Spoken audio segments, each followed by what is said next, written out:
Here we go then, week 6 of my year-long, year-by-year album trail to mark 52 years of musical discovery. Other years are available via the playlist on the channel page. I was 5 years old in 1977, so beyond the odd snatch of Boney M, ABBA or Shawaddy Waddy, my memories are kind of sketchy.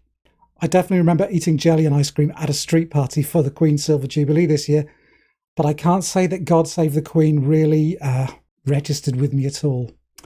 Nonetheless, some retrospective notables that could have got top billing this time around would have to include Bob Marley's Exodus, the album that took him to another level, commercially at least, and it's regularly included in those greatest ever lists of 20th century albums.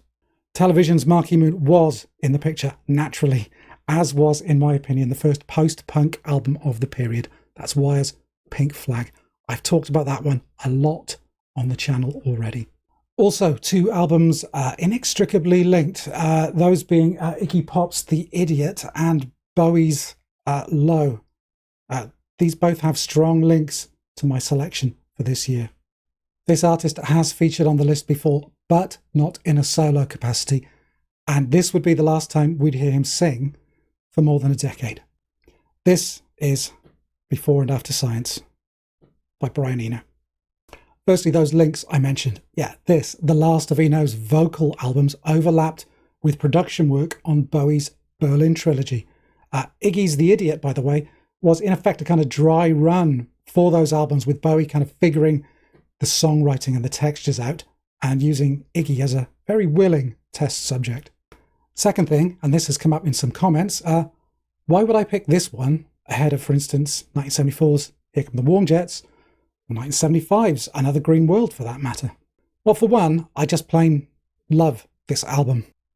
And two, it's another of those Goldilocks records that I talked about not too long ago. I think this one album here, even more so than Another Green World, perfectly straddles Eno's transition from creator of fractured, deconstructed pop music into an ambient music pioneer.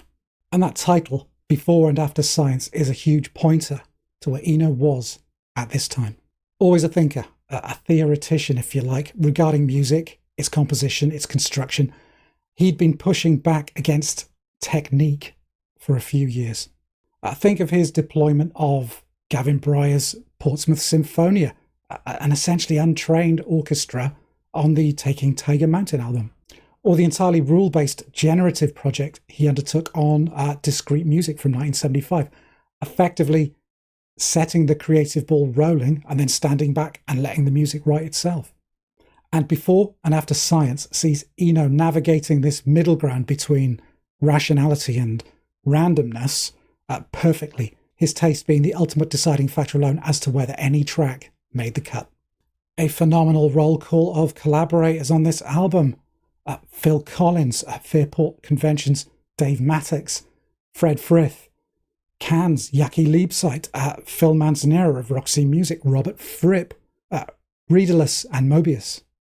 And the album itself traces a perfectly weighted drift from herky-jerky, warm jet-style pop constructions through to blissful, perfect pop, and then on further into abstract, instrumental melancholia, all in the space of 40 minutes. The clattering, weightless ticks of opener, No One Receiving, give way to the barreling, Roxy-flavoured Backwater, a fabulous song full of bouncy, buoyant synth fanfares and squelch. It's a big favourite of mine.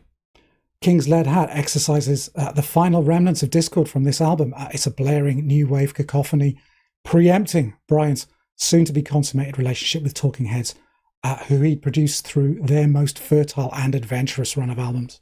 The silky, sweet, cooing pop of Here It Comes heralds the beautiful, dreamy melancholia of Julie with. And after pushing at that pop membrane, it finally gives way. It pops, maybe. And the album slides into the closing trio of pieces. The sublimely sad minimalism of By This River, the descending instrumental throb of The Gorgeous through Hollow Lands, and into the final, oddly triumphant Spider and I, the fog of sadness lifting, the joy of unthinking oblivion and pure sensation, finally realised, as Eno sings, "Spider and I sit watching the sky on a world without sound." It's a perfect end to an album which showed Eno crossing over into a new and exciting creative phase that would almost single-handedly, I think, establish a new musical genre, and in the process finally destroying all notions of technique that had been holding Eno back. So that's my choice for 1977. I know there are some of you out there who prefer other Eno albums to this one. As ever, give me your thoughts in the comments down below, and we'll chat further. And I will leave it there for now. As ever, thanks very much for watching this far. Yeah, please like, subscribe, and in the meantime, yeah, please do take care, and I will see you again very soon. Bye for now.